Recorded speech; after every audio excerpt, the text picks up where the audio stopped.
Welcome into a little weekend edition of that SEC podcast, here to break down my latest SEC power rankings after the events on Saturday night. Just a quick little recap here. We'll do our full show as always on Monday with Cousin Shane, but now that the SEC season's heating up, I want to give you guys a little extra episode here on Sunday to break down my latest power rankings.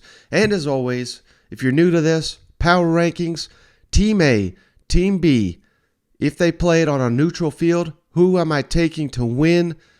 Head-to-head doesn't always necessarily factor in these matchups. You know, teams improve, teams get worse as the season goes along. So, having said that, let's get right into it. Number 14. Number 14. Boy, Commodores. I don't even know what your identity is anymore. Used to be high-flying offense earlier in the season. Now, the offense is a disaster. A.J. Swann benched, terrible intercept. I was touting him up. No interceptions. One of the only quarterbacks in FBS, one of two, with 100 attempts, no interceptions, through just a god-awful red zone interception that really, looking back, could have likely cost you that Missouri game. Now, your defense stepped up. Defense have been terrible. But is that your defense looked good, or is it Missouri offense look horrible? Man, what a ugly slap fight we had this weekend in Columbia. Mistakes all around from both these teams. Mike Wright had to come back in to replace A.J. Swann. One thing I'll give them credit for, Anthony Orji. He may be SEC Defensive Player of the Week, even in a loss. Tackling machine, interceptions, forced fumbles. I believe he was the one that laid the hit on Brady Cook that resulted in one of Vanderbilt's touchdowns there. So, hey, they haven't quit on Clark Lea. Just obviously the talent gap is significant. And when you lose to Missouri, when they look that ugly, I got to put you dead last in these power rankings.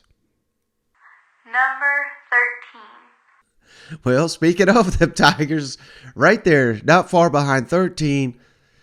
I mean, what the hell's going on up here? I mean, we legitimately one of the worst offenses in Power 5, and this is what Drinkwitz is supposed to be known for. Brady Cook, horrible interception in this ball game. I will certainly say the offensive line's not giving them a ton of help. When we got Luther Burden involved early, he scored 2 touchdowns in the first half. This was a deal where you were up 17-0 at halftime. Looked like, hey, maybe we're going to blow this team out. And then you basically no-showed the second. And once again, Harrison Mevis, he's money at times, and then he misses at crucial times. Vanderbilt had a real opportunity to steal this win on your home field. That was just disgraceful. This should have been a blowout-type game, but you couldn't put it together for 4 quarters. And now you're sitting here wondering, what the hell are we doing with a quarterback? Brady Cook is not getting it done. Coaches had a plan to put in Sam Horn. Where was he at? I guess he could have made some mistake. It cost you the ball game, but hell, you damn near lost it anyway. So I don't know what the hell we're doing here at Missouri. A win is a win. First conference win. Give them credit for that, but things have got to improve in a hurry here if you're a Missouri fan. Number 12. On the bye week here, Auburn, not a ton to say. At least they haven't quit on old Brian Harsin. They got a big game here with Arkansas coming to town after the bye week. Both those teams were on a bye this week, so we'll find out if Auburn is ready to crawl out of the cellar there in the SEC West next week. Number 11. Man, even the Aggies are starting to come around. Jimbo Fisher, what in the hell are we doing? This offense is just god-awful. They have failed to score more than 24 points against FBS competition, I believe going back to that Alabama upset last season. It's just been dreadful. In South Carolina, 2 weeks to prepare for that game, and how do you come out? You go down in a 17-0 hole. Just god-awful. Now, I'll give them credit. They didn't quit. They kept fighting in that game. They had a real opportunity late in the game to steal it, but just never felt like they would. No confidence in this offense. Haynes King making mistakes left and right. he is who he is at this point in time. Devon Allchain was great. Evan Stewart had a big game. You got pieces to build around. The defense kept you in that ball game, nearly won it for you on the road against a South Carolina team.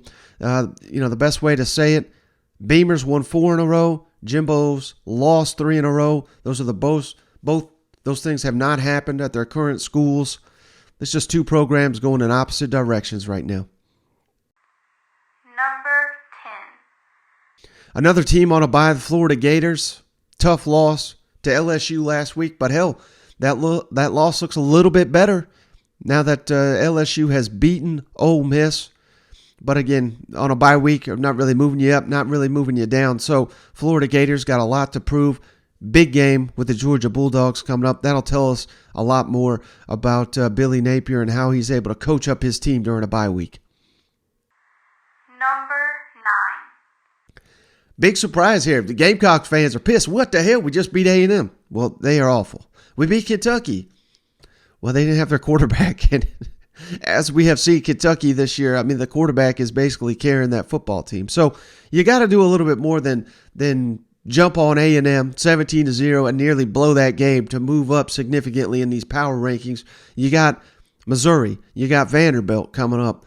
Those wins probably are not going to do much for you either, but confidence builders for this tail end at Florida, Tennessee at home, at Clemson. A real opportunity here for Shane Beamer and company to announce that they are legitimate in the college football world and get a big-time major bowl. Don't write off the Gamecocks just yet. They seem to be heating up at the perfect time. Number 8. Mississippi State, I don't know where the hell to put you. I mean, you looked great, and now the last couple of weeks you look god-awful. And the schedule is not lightening up on you at all. Hell, Mike Leach out here saying you're scared of Alabama, and you played like it. You damn near got goose-egged. You had to score with about a second left in the ball game to get some points on the board against mighty Alabama. Just this team seems to be in shambles, and maybe they just suck on the road, awesome at home. Well, we'll put that theory to the test when the Georgia Bulldogs come down to Starkville, but I got zero confidence that they can even make it competitive after what we've seen the last couple of weeks from Mississippi State. This team needs to show some heart and get up off the mat, finish strong. You still got some big games here, prideful fan base. You got to be showing a lot better effort than what you're doing right now. That was just pathetic on Saturday night, I thought. Number 7. Well, Arkansas back in the left column of the power rankings, and really, this is just because other teams losing, like Mississippi State, like at A&M. Maybe you can make the argument South Carolina, but hell, we've seen these two teams on the same field. It wasn't even close. I realized that was in Fayetteville, and Arkansas maybe take a slight step back from that point in time, but this is what we've been saying for weeks now. Arkansas's got a real opportunity here to rack up some wins in the back half of this schedule. As I put it out on Twitter, Texas lost, A&M lost, Ole Miss lost, Mississippi State lost. You're just winners all around on the bye week. This weekend, Arkansas, one of the best offenses in the SEC when it's clicking. They're going to have to carry you here in the second half of the season. Number 6. Kentucky Wildcats, I mean, it's tough to deny them going up against Tennessee. And, a lot of Tennessee fans don't even expect this to be a ball game. I think it's going to be a dogfight here. And I think Kentucky, they got some real momentum. 2 weeks to prepare. Very balanced offense now. Even though the offensive line is still struggling a little bit, Will Levis getting a rest up some of these receivers. They may be able to have a little shootout here with Tennessee. Cannot wait for this game. Looks like the game of the week, in my opinion. They're going to be tested against some Tennessee Vols, but hey, you saved your season. You get the credit. And number 6, it feels about right for the Kentucky Wildcats. Number 5. Ole Miss Rebels, I don't dock you a ton, losing on the road at LSU. You got outclassed in the fourth quarter, no doubt, but still one of the best records in the country at 7-1. Got to get up off that mat though. A&M game next. It's a team you beat last season, and of course A&M struggling right now, so still a lot to play for if you're an Ole Miss Rebel. But I think you're likely your chances to win the West. I mean, you could beat Alabama if you win out and LSU loses. I mean, LSU's got 2 losses already. They probably lose to Alabama, but the way they're playing, they may give Alabama a ball game. So you're still in it, but your flaws were certainly exposed, I thought, in Baton Rouge against them Tigers. Jackson Dart just, I don't think he's going to win you a ball game with his arm. Something Cousin Shane's been saying for about a month now. And if that running game's not clicking, you ain't got much going on offense. So it's going to be interesting to see how they perform in the back half of this season. Number 4. How about in the top 4, LSU Tigers? Big time win. This may be the first top 10 win Brian Kelly's had. I don't think it's the first, but his record is awful against top 10, but not here at LSU. Turning the corner here. Jaden Daniels, man, 11 touchdowns in the last 2 games. That's against SEC competition, brother, at Florida, against Ole Miss.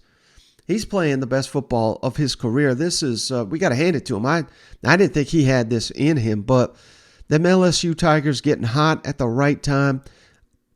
Big game with Alabama coming up. Don't look now. This is what we've been saying last week. If LSU beats Ole Miss, check, done it. They beat Alabama. They're going to be first place in the SEC West with some very winnable games after that Alabama game. So it's all going to come down to that one. Just can't wait to watch it. Number 3.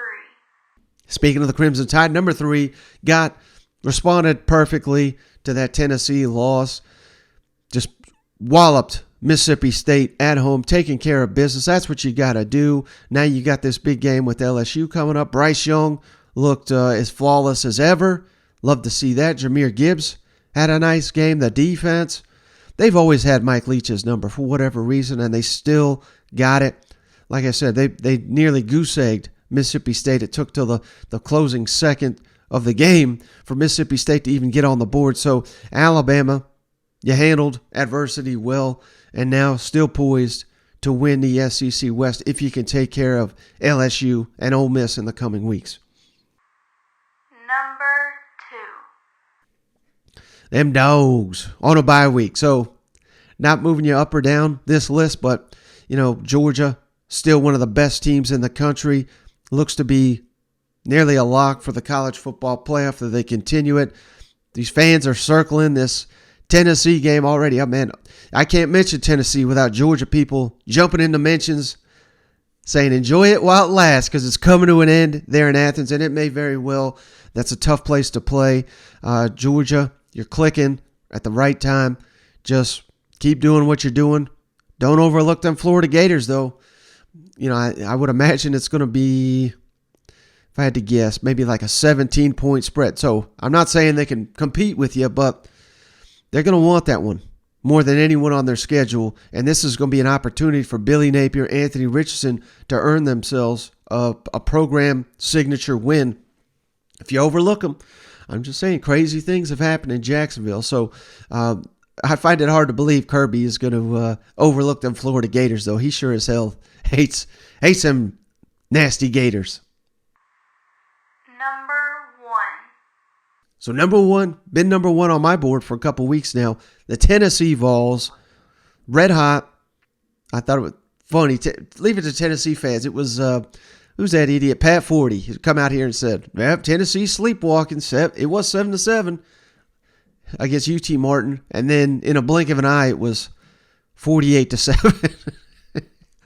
Tennessee scored on their first 9 possessions, and 8 of those were touchdowns against UT Martin. I mean, this was something you had to be concerned about because Tennessee's not been here. Act like you've been here before. They haven't been here before, so who the hell knows how they were going to act against UT Martin, a team you should blow out of the water. That's what they did. They took care of business. Defense a little shaky, but forcing turnovers. And then they got the ball rolling, and it was just a damn avalanche from there. Tennessee taking care of business like a number 1 team in the SEC should do. Nothing to dock Tennessee on this week, in my opinion. And I don't raise people for beating FCS, but I'm not going to drop you either if you You win by 40 plus points. It could have been easily 80 or 90 points if you wanted it to be.